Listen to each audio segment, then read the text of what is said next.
I've been sitting close to the window, my window into heaven. My eyes fixed on Akka, that city in the distance, white in the sunlight, has been drawing the very soul out of me. I have been feeling the power of the magnet there.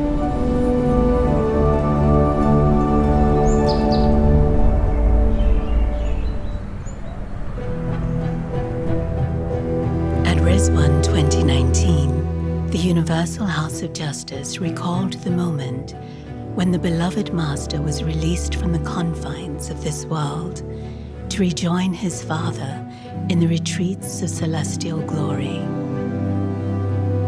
The message stated that at the conclusion of his funeral in 1921, his mortal remains were laid to rest within the mausoleum of the Bab.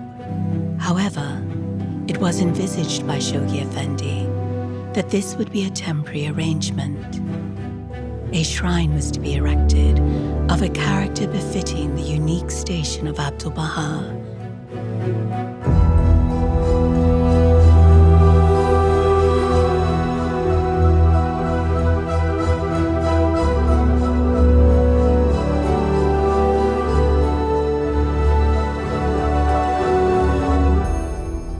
In the tablet of visitation, Abdul-Baha says, "Make me as the dust on the pathway of beloved ones." This was a lead for me into what this shrine should be.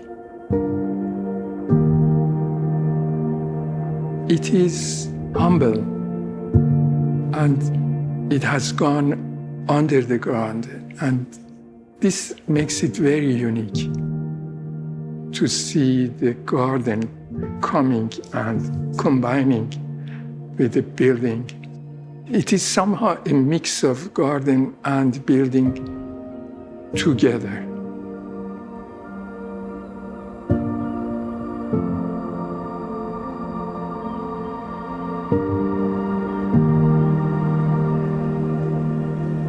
The site for the shrine of Abdul-Baha is adjacent to the Garden of Rizwan, which was prepared by Abdul-Baha as a place where Baha'u'llah could find rest in the final years of a life that was largely spent in exile and incarceration.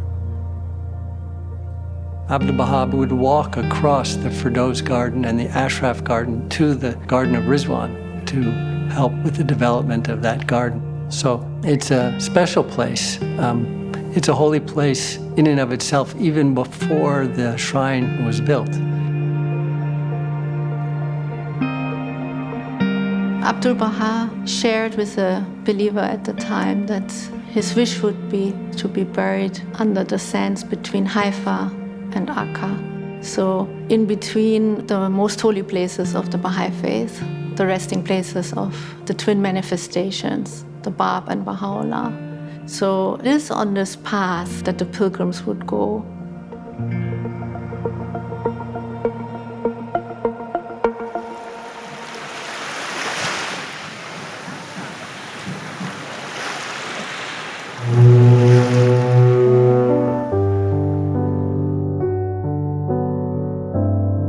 When the early pilgrims would come here, and they would arrive here by steamer ship, and beloved Abdul-Baha would send a carriage for them, they talk about the fact that the waves from the Mediterranean Sea would lap up on the wheels and on the hooves of the horses.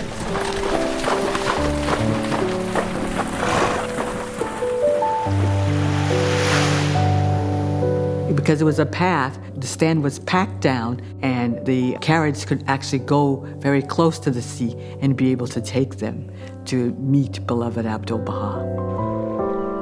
We drove along a wide, white beach. To our right, a long line of palm trees. Before us, its domes and flat roofs dazzling white beneath the deep blue sky. Akka, the holy city. When the pilgrims came, they were longing to meet their beloved. They were thinking about their beloved. One of the properties of this design is that it is well thought about the meditative path that you have to walk through in order to enter the shrine. The shrine of Abdul-Baha is opposite to the Rizwan garden. And in between them, there is a path which has very tall trees on both sides. And in all these paths, there is nothing else to disturb your concentration and meditation about who you are going to meet, what was his attributes, and what you can learn from him.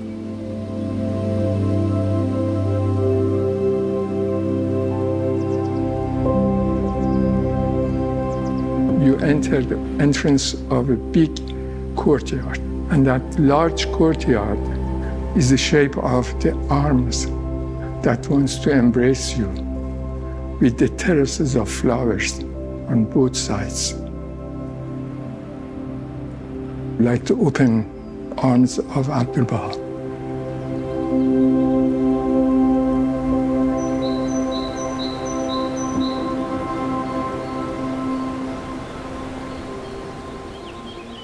The construction of the shrine began immediately after the Universal House of Justice announced the project to the global Baha'i community.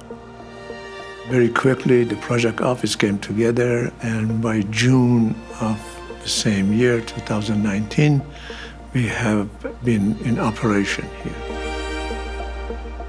So the foundation was such a substantial element of this project in the beginning, where we spent many, many months leveling the ground because it's close to the Mediterranean Sea and making sure that we're starting off on a substantial footing.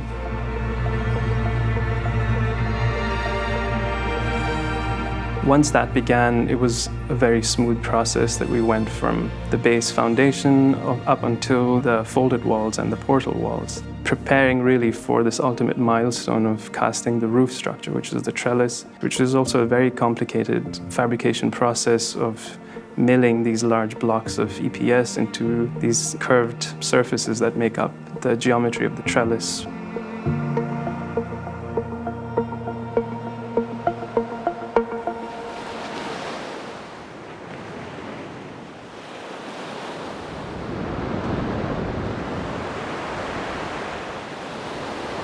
In early April 2022, a fire caused by an accident broke out at the site.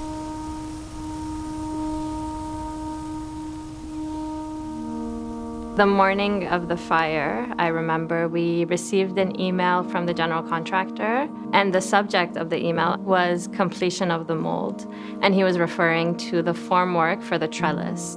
And it was a huge milestone because this meant in a couple of months, we'd be ready to pour the trellis. 10 minutes later, we received the first photo of the fire.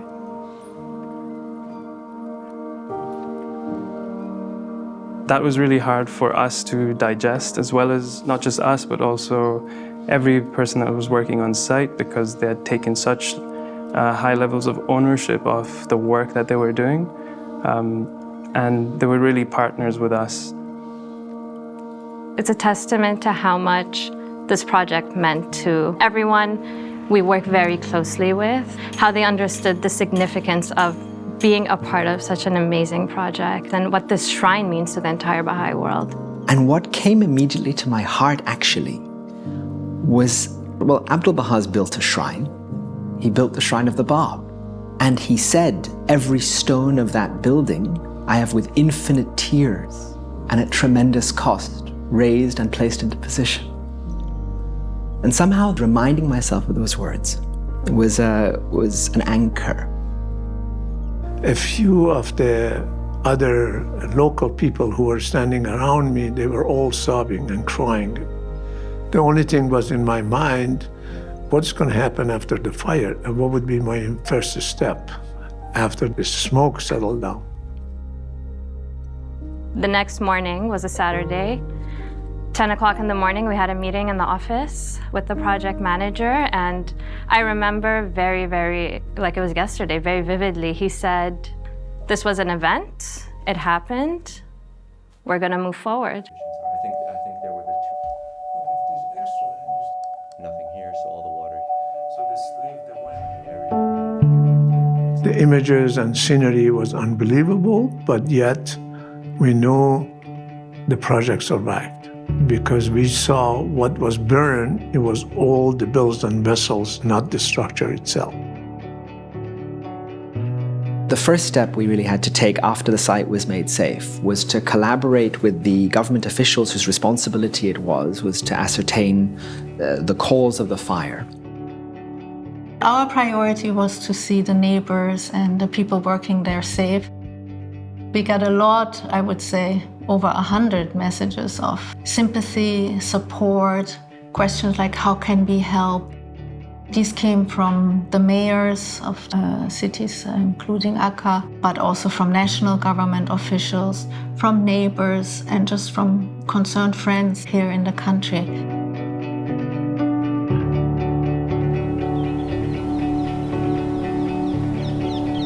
הצטערנו מאוד מאוד שזה קרה, זה היה קשה לראות את זה, ואני ידעתי שהם יתקנו את זה, ידעתי שהם יעשו את זה עוד יותר יפה ממה אבל באותו רגע הייתה תחושה מאוד מאוד קשה. עבדול-בהא פעל פה מיד אחרי מלחמת העולם הראשונה. הוא היה פקטור מאוד מרכזי בשיתוף הרווחתי ובעזרה שלו לאנשים כדי פשוט להציל אותם מהרעב שהיה פה בארץ. והוא באמת ראוי למקדש שבונים לו.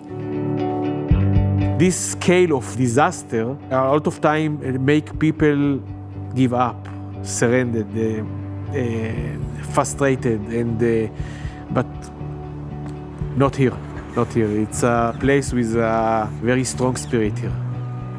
كملنا بالمشروع لأنه إحنا لقينا صاحب المشروع عنده قوة وعنده معنويات عالية جدا اللي هو اثبت لنفسه واثبت لنا انه هو بده يكمل المشروع. احنا كلنا مع بعض احنا توحدنا وقمنا وكملنا المشروع وان شاء الله راح يكملوا للاخر. People believe in this. It was more than engineering. It was the soul behind the building, the shrine. I think it's very important project not only for the Bahá'í. It's very important to all the close neighbors and all the city. Things don't go easy in life. You have to overcome a lot of obstacles and a lot of things that happen to you in the way. And I think this is a good sample that in the end of the day, when the shrine will be standing and beautiful and everybody will look, the spirit of not to give up is what makes this place so special.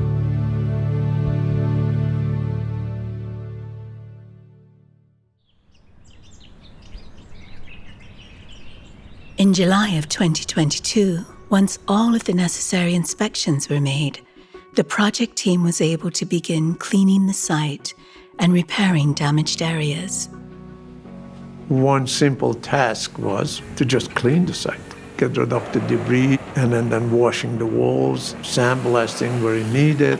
So really clean up the site so we can see. The body of the concrete was intact, and we made sure that's the case by doing many tests right after, within the first few weeks. And they call it core test and drilling test, which is specified by structural engineer. Because of this level of accuracy needed, we decided the best thing is to rebuild the column, even though they were structurally sound. And so we stayed with the original design, and we didn't have to affect the production of the marble cladding. We are utilizing this opportunity to refine what we had done before, to learn from it, to optimize as much as we can, and do it faster and do it better.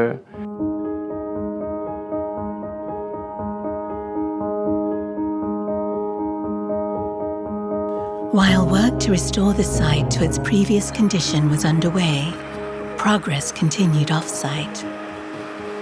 In Italy, the marble that will adorn the trellis was carved into intricate shapes. The amazing mock-up of one of the ribs of the project was constructed in Italy in Margraff's office. Mr. Amonat and Mr. Sahba had a long history with them. The seat of Universal House of Justice was fabricated in their factory, Temple Mall off and on. They did the temple in Delhi.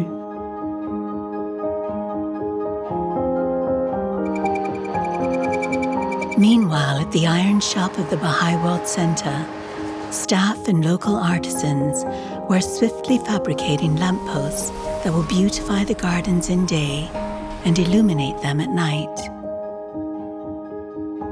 The blueprint was given to us by Shoghi Effendi, so the lampposts were here before any of us came here. A material which is given to us, we have to bring it to its utmost perfection. There is a team behind all these processes, which are locals and volunteers. Alongside these advancements, preparations for the gardens steadily continued. So currently with the landscaping, we've been working really hard with testing the different plants that we're going to be using. Because actually we've chosen plants that are not generally used currently in the Baha'i World Center palette. The climate within Haifa and Akka is very different even for the plant material. So what does really well in Haifa doesn't necessarily do the best in Akka. So we've taken a lot of time to find what are the best materials to use, and particularly because the Rizwan Gardens site is so close to the sea and the winds will really come in. We're using a lawn that's for these areas here. We're trialing one that is tolerant to salt spray. So far the test is going really well. You know, the whole goal of the garden is that have it a very dignified spot for Abdul-Baha. In August of 2022, once the cleaning of the site was completed, work on the central edifice resumed. Another milestone was reached in November of the same year, with the completion of the base layer of the western berm. The implementation of the design of the berm requires the team to coordinate about 25,000 cubic meters of EPS blocks, such as see right here. EPS is the perfect lightweight construction material, which is appropriate for the kind of design we're going into.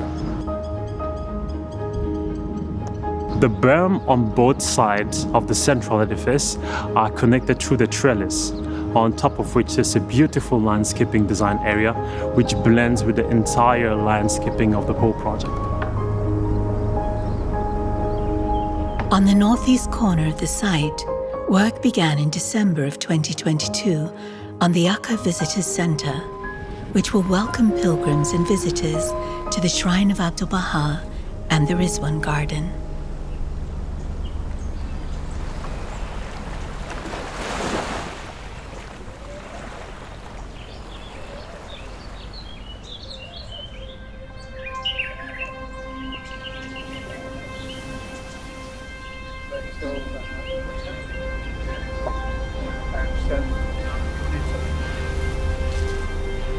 This project is not being accomplished just through the effort of the people on site, but it's also through all of the efforts of the Baha'is around the world who are offering their support and prayers for its completion.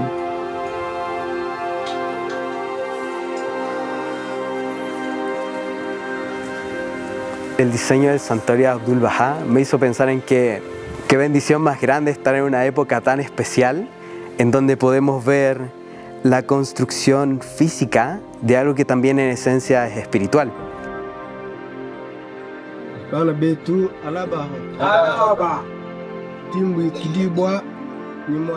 When we reflect on Abdul-Baha's life, it's a source of resilience and hope because we can see the influence of his unconditional love, its constant joy, and his commitment to service.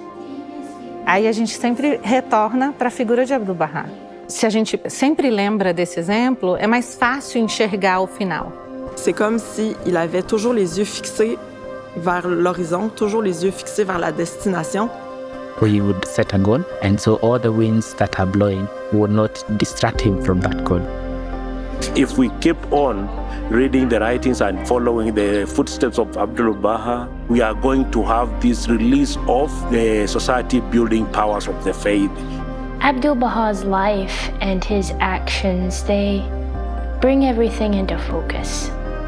When you read stories about Abdul-Baha, you read his words, his writings, it makes things clearer. It makes the path forward more available. Vous vivez tous dans le cœur d'Abdul-Baha. C'est comme on est accompagné à chaque instant. Quelle histoire d'amour unique et incroyable.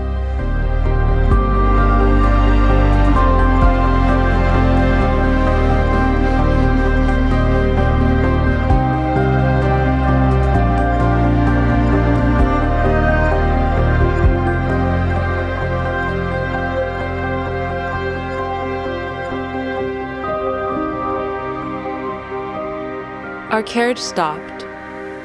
I knew we were at the door of the Master. My heart almost ceased to beat. I felt we had arrived too soon, too suddenly, that I was too unprepared. "The Master is in the garden," said a voice.